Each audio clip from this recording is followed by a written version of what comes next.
Every single day. Flannel Ambassador, don't treat us like idiots, please. We're not idiots. Piers, I think I'm very famous for saying the truth. In this interview with Piers Morgan, despite often echoing Israeli propaganda, he couldn't bear the shameless audacity of this Israeli ambassador. I've lost patience when you start starving kids. They think we're blind fools, expected to swallow their lies about genocide and believe every word they say is a fact. We never target civilians, But this time he decided not to believe her, but to challenge her to prove every claim and expose what they desperately want to hide. How do you know it's the lowest ratio? You don't know how many children you killed? The war can finish today. If Hamas will surrender, if Hamas will make sure that no weapons in Gaza, if we'll see demilitarization of the Gaza Strip, and if our hostages are back home, the war will be ending today. 19 months now, you have been waging this ferocious war against 26,000 terrorists, and you still haven't defeated them. You still can't get your hostages released. It's clear to most people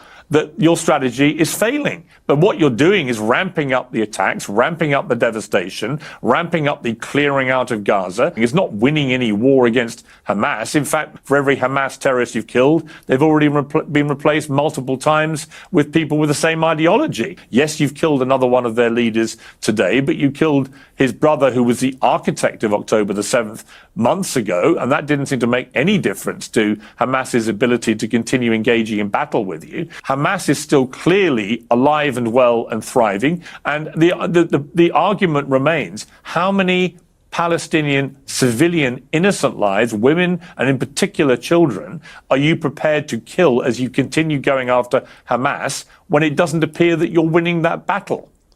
Piers, how many Japanese children were killed under American attacks, and how many German children were killed under UK attacks in the Second World War? You need to understand how Western armies operated in the past. Here's why Zionism is a real danger to humanity. After committing horrific crimes, they simply justify them by pointing to other criminals. Israel is not anywhere near to the American attacks on Tokyo that killed 100,000 civilians, and not anywhere near to what the UK was doing in the Second World War. All you're achieving at the moment is making Israel more and more of a global pariah. You clearly don't achieve it with the way that you're trying to achieve it. When only a few days ago, you have 2 doctors in Gaza who have 10 children, and 9 of them are killed in a bombardment by your forces. That doesn't make people feel, oh, this is all going great. It makes people think that you're waging a systematic destruction, not just of property and of land, but also of children. The percentage of children that you're killing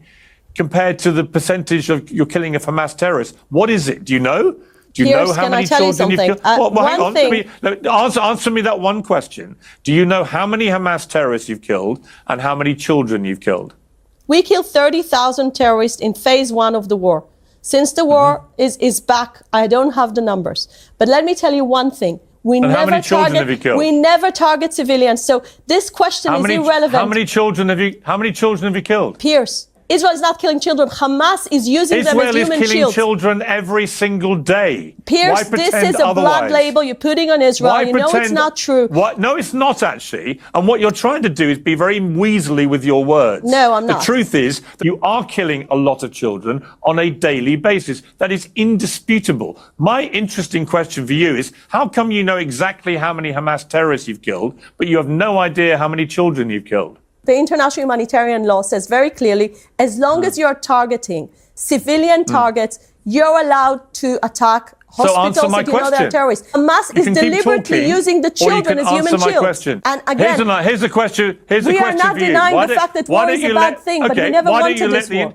Why don't you let international journalists into Gaza so they can report fairly and freely without being led around by the IDF? It may be if you let them in, then they wouldn't just count the number of terrorists who are being killed. They'd be also able to record how many children are being killed, because it strikes me as utterly extraordinary that you, as the ambassador to my country, are able to say with complete clarity and certainty 30,000 Hamas have been killed, but you seem to have absolutely no idea how many children have died in the process. I think in the end of the day, let them in. We are coming to the point where journalists will be allowed to get into Gaza as long as there is no risk for them.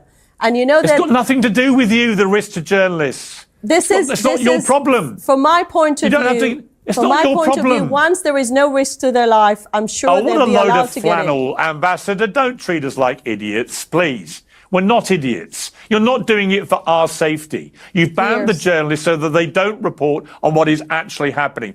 Only you know why you're doing that.